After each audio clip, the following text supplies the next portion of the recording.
Ebe ọma na-ege ntị, anyị ekenekwa unu n'ụbọchị nke taata. Ụbọchị nke taa dị anyị na mma. Anyị adị ka echi, na echi ada agwụ agwụ. Otu anyị kwuru otu a ka ọ ya dịrịrị. Ise. Anyị sọ ya dịrị anyị mma na Eke, dịrị anyị mma na Orie, dịrị anyị mma na Afọ, tụkwazịrị anyị mma na Nkwọ. Ụzọ ahịa anọ nke ndị Igbo ji biri, na ọ ya dịrị ndị Igbo na mma. Ise. Anyị sịkwa ndụ mmiri ndụ azụ, ma mmiri atara ma azụ emela gịnị ma azụ anwụra. Daalụ dị na nke bụ Igbo ọma na-ege ntị n'ụbọchị nke taa ka isi wee na-esonyere anyị na Igbo Media gbasịta maka nnukwu ozi dị oke mkpa anyị na-ewetara unu kwa mgbe n'iru akwụkwọ. Ọ bụ na nke a bụ mgbasa izi gị ị na-esonyere anyị, kabalụ ka ị join anyị, ka ị napụ ime isi for update dịgasị na-ewetara unu ya n'Igbo Media gbasịta maka ya bụ ife na-eme n'obodo a anyị nọ n'ime ya. Ọnụrụ si mee gịnị ya kọrọ nwanne ya. Anyị dịka unu na-eji ke ihe ugbu anyị wetara unu unu ga-esi ebe ife unu adrọpụra ya ọnụ kọmentị ifu nche gbasịta maka ihe ndị a niile nọ n'iru akwụkwọ dị oke mkpa. Alright, over to you. Act 2015 to release the leader of the proscribed indigenous people of Biafra, IPOB, Nnamdi Kanu, from the custody of the Department of State Services.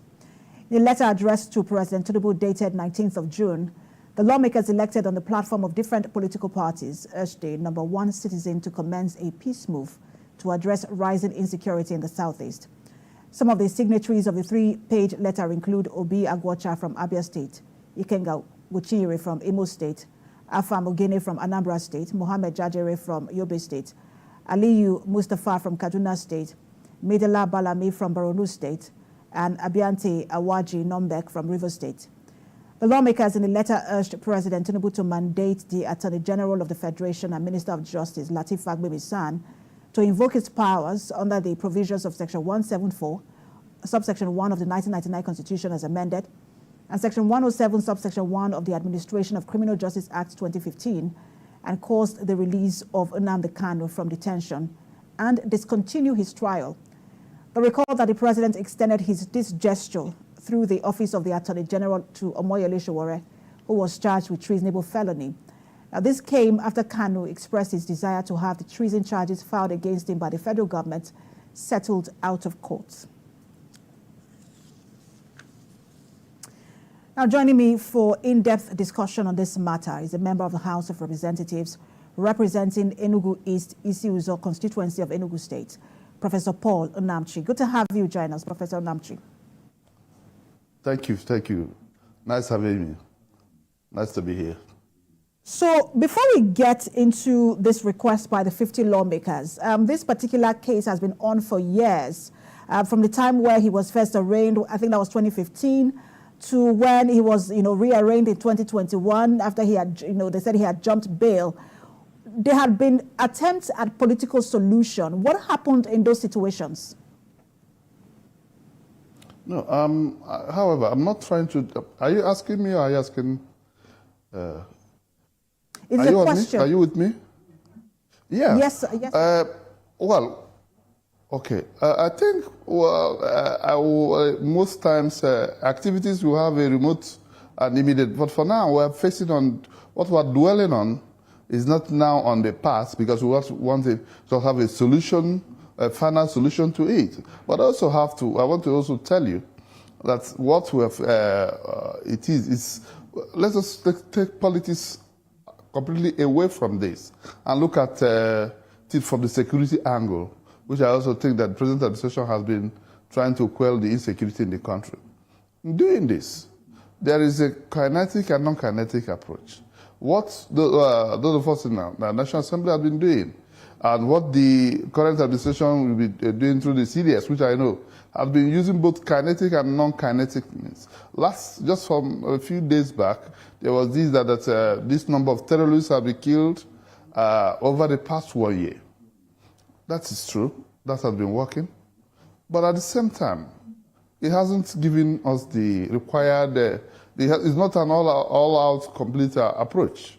So what we're advocating is to also apply the non-kinetic approach, which the Chief of Defense Staff also has also been advocating for. That is not just one, and is quite close to. Is a person quite close to me. What I know closely, that and he has achieved a lot with this approach. We're advocating that in this his release with that form of non-kinetic approach. Let us just know what is happening, whether it is just some criminal element working or the other.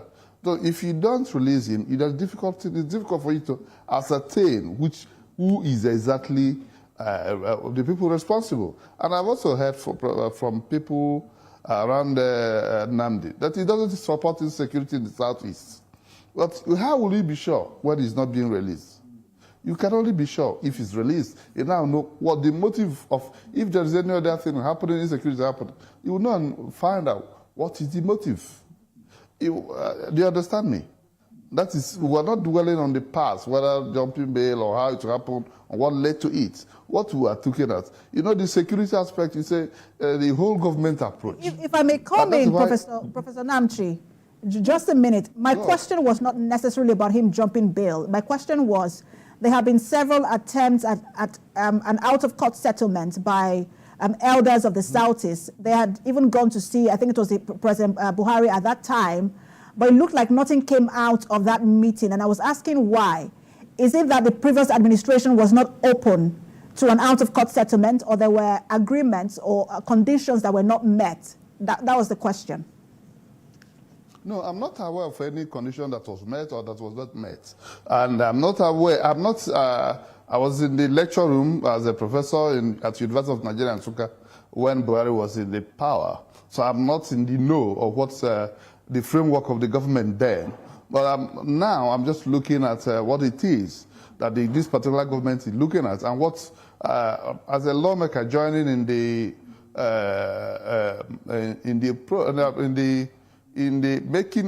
whole government approach towards security or insecurity in the country, because it's everybody's business. It's both the press business to also offer security for our people. It is also the business of the religious bodies. It is also the business of the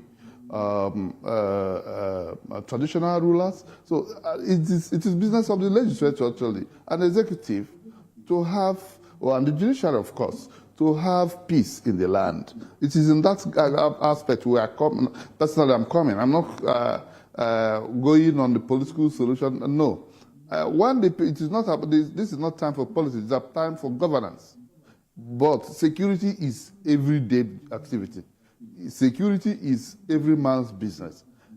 The best approach to it is follow either you do it as much as you're doing the kinetic approach. You also follow the non-kinetic. Both of them go hand in hand, and going hand in hand means that I just want things about him to leave the table of politics and come to the table of tackling insecurity in the southeast, and also just as well as tackling security in the whole country. This is a peaceful place. We need unity, we need peace, we need, and no development happens in a place that is insecure. People will be afraid to come. And I've also known from just as I said, that he himself, from the information I've gathered around him, and professionally, I also think that he's not in support of insecurity in the Southeast. And I also think that when he comes out, how are you so sure? How are these lawmakers? I think about 50 of you. How are you so sure that the release of Nnamdi Kanu will guarantee security in the Southeast?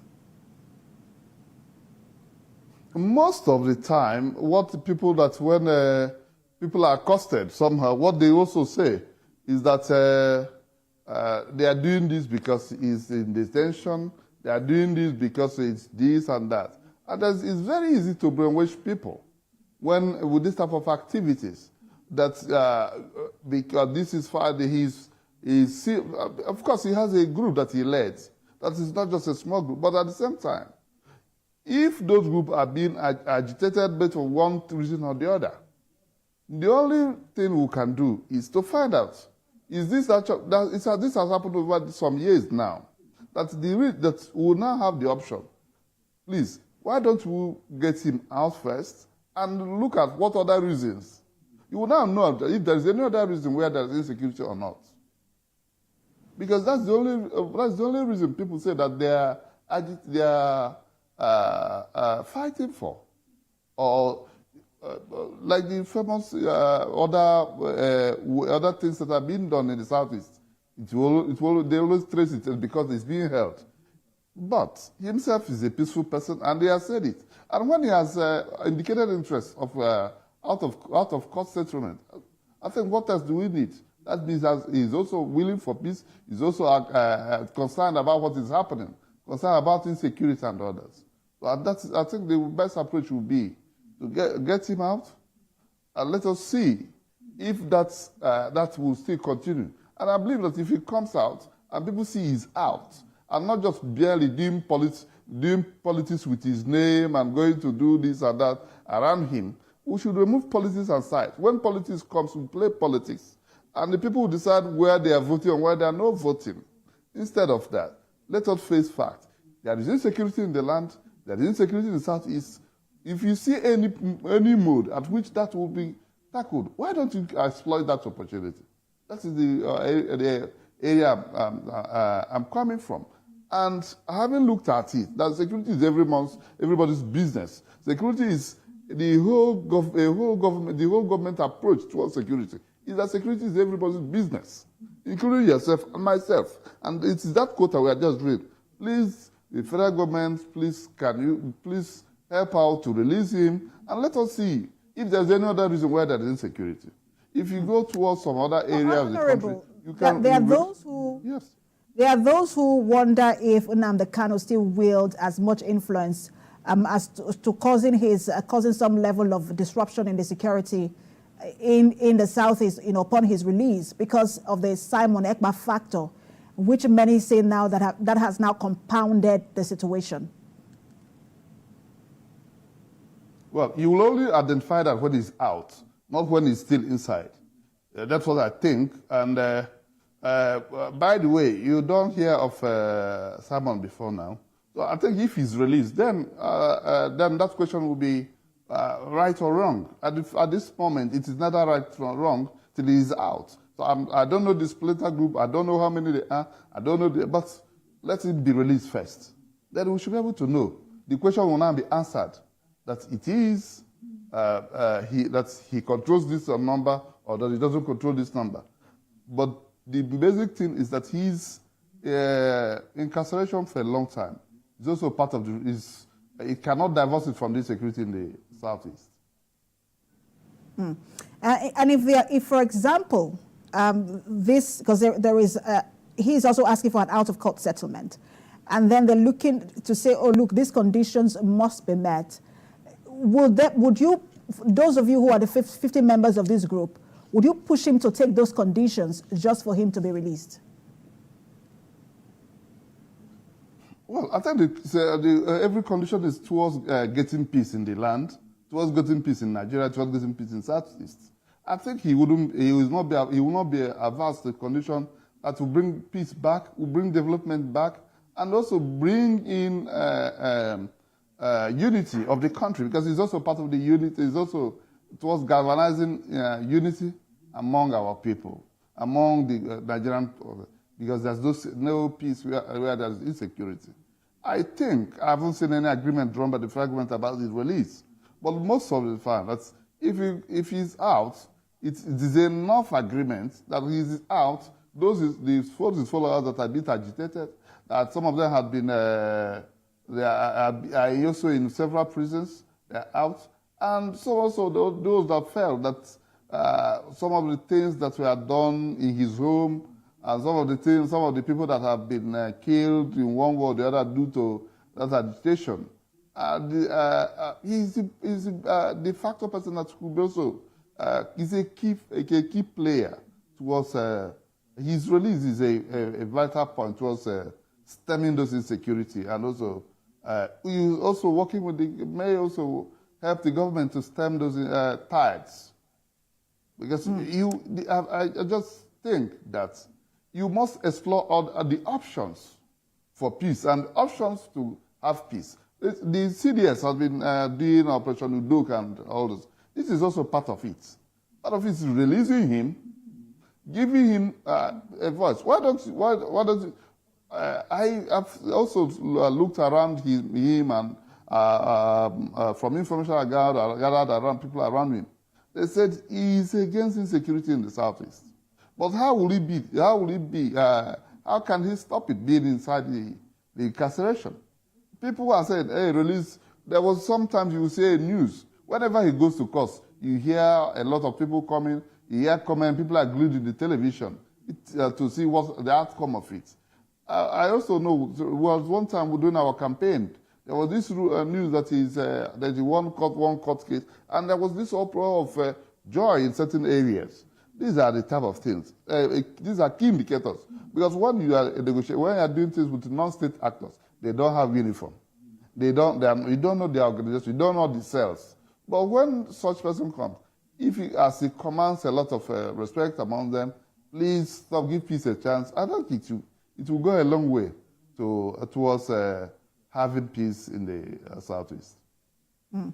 The first part of this conversation is that his release will lead to some level of peace in the Southeast.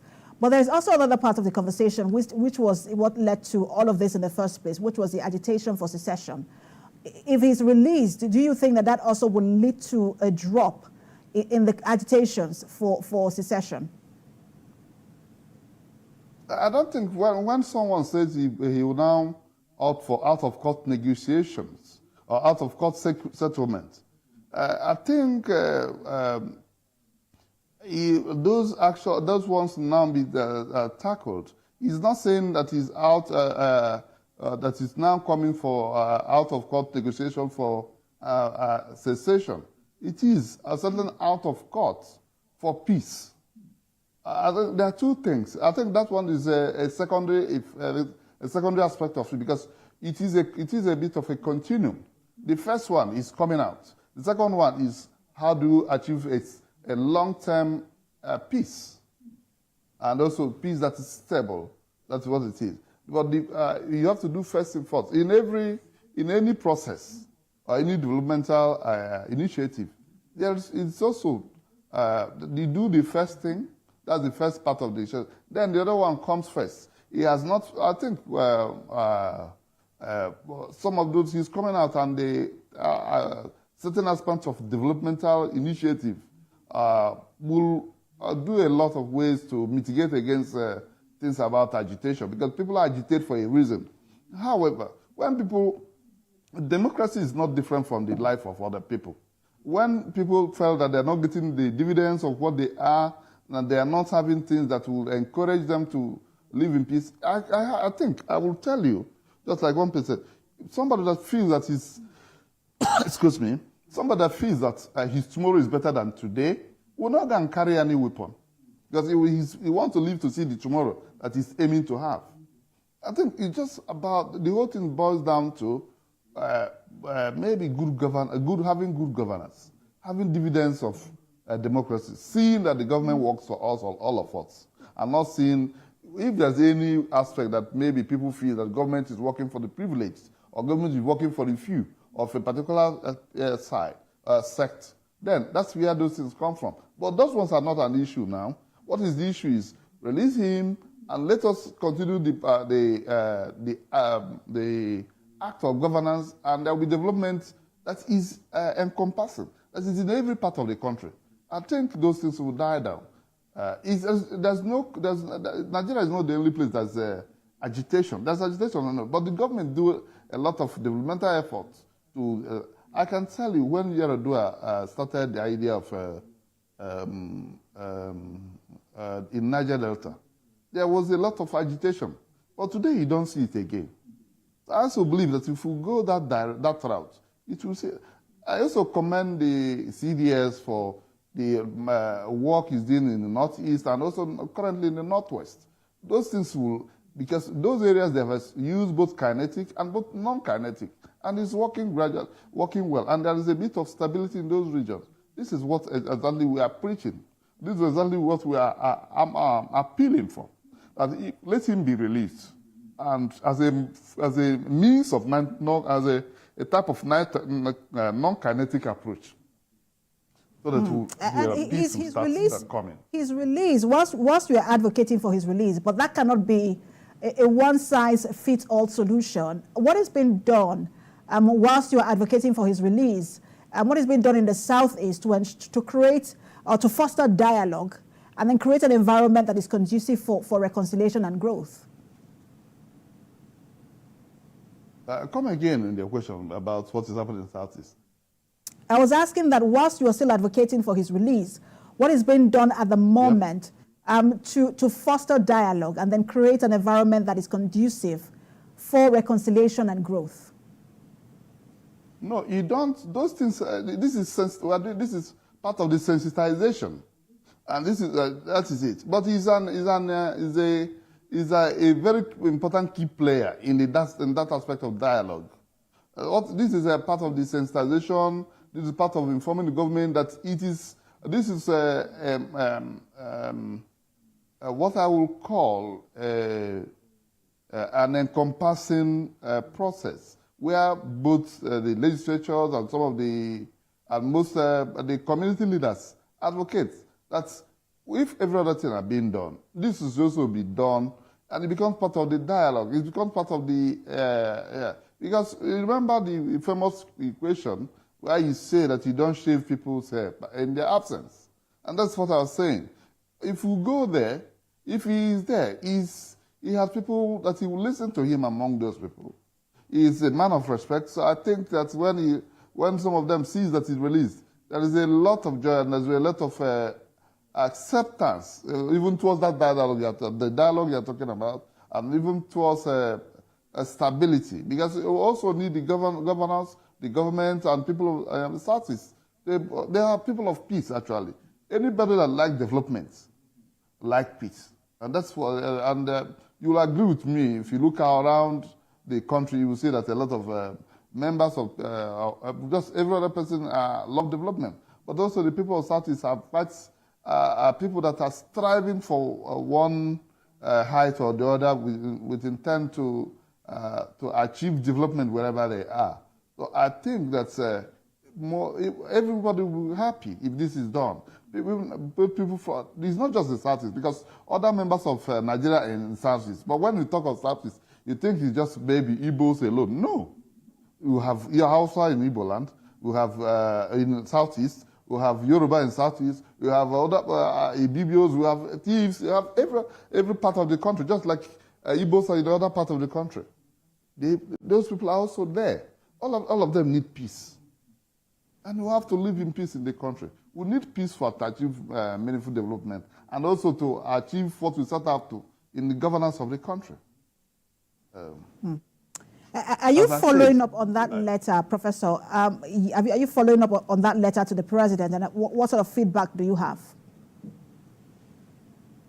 Well, we haven't had the reply from him, but I hope that the government is listening. The government has a listening ear, and also try. I believe that the government will achieve a lot of things. Actually doing the needful, or also giving a positive ear, positive direction to, or positive response to the idea of releasing him, because we've not said, there's nothing attached to the letter apart from the fact that it is a way of bringing peace back to the Southeast. And I also know it has done, a lot of things have been done also in other parts where you have, like in the Northeast before, where you have people that are repentant, Boko Haram and all those stuff, and also bandits. People surrender. This one, he has also indicated interest that he would like political solution. Let us not, why don't we exploit it now? There's nothing that is, that is a word like compromise, I must say. Well, you must not continue to agitate, and the government must have a face, the people's face. They will also have the human face attached to them. So when this is done, they're not just doing it for him, but they're doing it for the generality of the people living in the Southeast, who have been devastated by a lot of insecurity. So these are aspects. So it is actually a way of achieving development, a way of achieving unity, a way of achieving uh, um, uh, peace in the country, a way of also making people feel belonged, a way also making ensuring that we are one, and that the But country, Professor, that the government has. Yep. Are you speaking to Nnamdi Kanu about this move you are making, and what is his response? Yes, there's also the people engaged in that aspect. I might not mention them, but I will also say, well, he has said it open. It's not just about the backroom or maybe the people speaking to him. He has said it publicly. That is open to out of court settlements. I don't think there's any other thing one needs to hear from him apart from that. That is as encouraging as that one. Before, it is about going to court and one court or the other. And now he says, okay, let's give peace a chance. Let's have out-of-court settlement. It is now also, it will be a very wonderful thing for us to exploit at this particular moment. Because you don't leave any opportunity for peace. Because when you leave any loophole for peace, then are you looking for insecurity? Are you looking for this enchantment? Most of these things are also tied to the fact that the people are disappointed that they don't get what they deserve as a people, or that they get what they need. They ought to have gotten as a political in the governance of a place. But I also think that today we can always look towards the future, not towards the past. And looking into the future is releasing him. What is it about now? And we can engage dialogue, because we can't keep him in and say, oh, well, he has said whatever he needs him to say, which means he's open to peace, he's open to dialogue, he's open to out-of-court settlement. So he has actually thrown in that the green leaf for peace to return, and for him to also be released. So we'll see how the federal government responds to this. You have sent your letter. We'll see how they respond. Thank you so much for your time. The member representing Enugu East, Isi-Uzo constituency of Enugu State, Professor Paul Onamchi. My pleasure. Thank you. I think I pray and wish and know that the federal government will be positively disposed to allowing that, exploiting that opportunity, and also returning peace to the Southeast, and releasing Mr. Nnamdi Kanu as a means of non-kinetic approach to insecurity in the country. All right, thank you for your time. Thank you so much. I appreciate it. All right, let's take a break, and when we return, we'll focus our attention on the civil unrest in Kenya arising from a planned tax hike by the government. Ndibai dalole nenu kunu si wene serena Igbo media di kunu sinesela aisna chuko ka bia mapuru miri ne yagosu nini nofu atwa ikuru cha kwa ya dedede ise kabakwa alo kiti ya lo nke gị na ihe niile no gbasata maka ihe Biafran Prime Minister kwugasị n'iru akwụkwọ ana ndị ọzọ dị iche iche kabaro ka itinye alụ nke gị ife ichere n'ụdị nke gị gbasata maka ya bụ ife dịka anyị nọkwa na-echekwa olileanya na Maazị Nnamdi Kanu ya pụta oge na-adịghị anya na n'ụlọ mkpọrọ, anyị sị na Chukwuka abịa maka inye ya ike nọnyere ya chekwaba ya, mana anyị kwuru otu a ka ọ ya dịrịrị. Ise. Thank you, and also stay tuned at Eastern News 24. Kemesiano Ndibaye.